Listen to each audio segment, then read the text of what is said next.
Welcome to my channel. Please subscribe to my channel. If you like the video, press like button. Viewers, आज आपके साथ जो recipe share करने जा रही हूँ, व्यूवर्स की बहुत ज़्यादा रिक्वेस्ट थी और ये ओरिजिनल रेसिपी आपके साथ शेयर करने लगी हूँ। यहाँ पे मैंने पैन में ले लिया है 2 टेबल स्पून के करीब ऑयल और 1 इंच का इसमें अदरक का टुकड़ा था और 2 से 3 क्लोव्स लहसुन के इसको सोते करके अब इसके अंदर चिकन में ऐड कर रही हूँ हाफ के जी। आपको देख के अंदाज़ा नहीं हुआ होगा कि आज मैं क्या बनाने जा रही हूँ। मैं आगे चल के बताऊँगी मैं आपके साथ क्या कौन सी रेसिपी शेयर करने लगी हूँ। चिकन हाफ के जी इस्तेमाल किया और इसके अंदर 2 दरमियाने साइज़ के प्याज डालेंगे। ये सिर्फ मैं कर रही हूँ स्टॉक बनाने के लिए। स्टॉक से अंदाज़ा हो चुका होगा तो आपका सस्पेंस ख़त्म करते हुए बताती है ओरिजिनल रेसिपी प्रोफेशनल तरीके से मैं आपको बताने लगी हूँ। चिकन कॉर्न सूप, सर्दियों की सौगात, सर्दी गर्मा गर्म सूप पीने का मज़ा ही कुछ और होता है। 2 टीस्पून के बराबर इसके अंदर मैंने सॉल्ट ऐड कर दिया। आप अपनी मर्ज़ी के मुताबिक कम या ज़्यादा नमक कर सकते हैं। इसको खूब तरीके से मैं मिक्स कर रही हूँ ताकि इसकी स्मेल वगैरह ख़त्म हो जाए और ये थोड़े से वाइटनिंग साइड पे चला। अब नेक्स्ट स्टेप में क्या करना है, इसको इसके बबल्स आने शुरू हो गए, खुशबू भी बड़ी ज़बरदस्त आ रही है इसकी। ये इस तरीके से आप लोग सूप अपने घर वालों को बना के पिलाएंगे तो यकीन जानिए वो आपको बहुत ज़्यादा अप्रिशिएट करेंगे और बार बार रिक्वेस्ट आएगी ये सूप बना के पिलाने की कि हमें ये सूप बना के दोबारा से पिलाया जाए।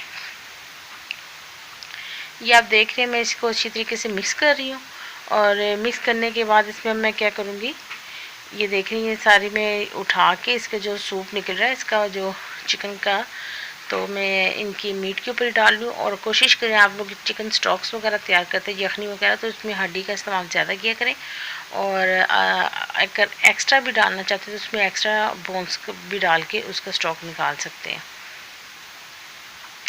अगर यखनी बहुत अच्छी तरीके से बनी होगी तो सूप भी बहुत मज़े का बनेगा। आप तो इसको एज इट इज़ प्याज को काटे बगैर भी डाल सकते हैं और उसके बड़े बड़े पीसेस को करके उसको भी ऐड करके इसके अंदर डाल सकते हैं क्योंकि ये पक के ऑटोमेटिकली मैश होगा। फिर इसको हम स्ट्रेनर से छानेंगे और फिर इसमें की यखनी अलग कर लेंगे। अब इसके अंदर मैं पानी ऐड कर दूँगी 3 गुना, यानी कि 2.5 से 3 लीटर के करीब मैंने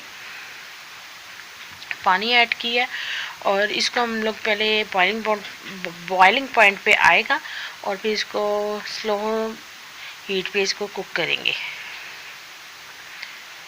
मीडियम टू स्लो में चला जाएगा ताकि जो अच्छी तरीके से इसकी जो चिकन की यखनी वगैरह तैयार हो सके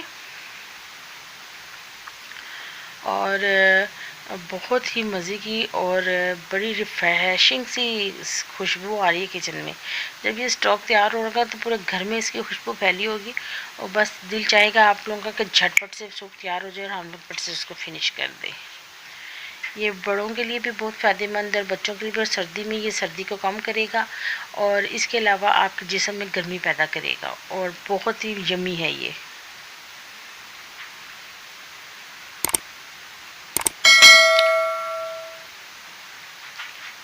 ये देखें स्टॉक निकल आ रहा है, तकरीबन ये डन होने के करीब है। इसमें से मैं थोड़ा स्टॉक लेके ये ब्लेंडर में डाल रही हूँ क्योंकि ये कॉर्न सूप है। इसके अंदर हम थोड़े से कॉर्न डालेंगे। इसके अंदर कॉर्न मैंने 1 कप यूज़ किया है, इसमें हाफ़ इसके अंदर ऐड कर देंगे, हाफ़ हम थोड़े से इसको एज इट इज़ डालेंगे। इसको ब्लेंडराइज करेंगे ताकि ये थोड़े से मैश भी हो जाए और थोड़े से इसके चंक्स आएँ जब मुँह में तो वो बहुत मज़े के लगेंगे। ये देख रहे हैं बहुत अच्छी तरीके से इसको मैंने ब्लेंड कर दिया है। तकरीबन 1 गिलास के करीब हो गया। उसी के स्टोव में से निकाल के मैंने इसके अंदर ऐड किया है, एक्स्ट्रा पानी नहीं डाला मैंने। ये देखोगे अब जब भी हम लोग इसको स्ट्रेनर्स में डाल के छान लेंगे अच्छी तरीके से। अभी देखिए डन हो चुकी हुई है, तकरीबन ये 1.5 घंटा पकी है। 1.5 घंटे के बाद इसकी ये लुक आई है। अब मैं इसको अलग से छान रही हूँ और इसके जो चिकन इसको अलग कर लिया जाएगा, यखनी को अलग कर लेंगे। यखनी को दोबारा से मैं इसको पैन में डालूँगी और पैन में डालने के बाद इसको दोबारा से कुक करेंगे और फिर इसके जो नेक्स्ट वाले स्टेप को फॉलो करते हुए हम लोग अपने जो चिकन कॉर्न सूप की रेसिपी को कंप्लीट करेंगे।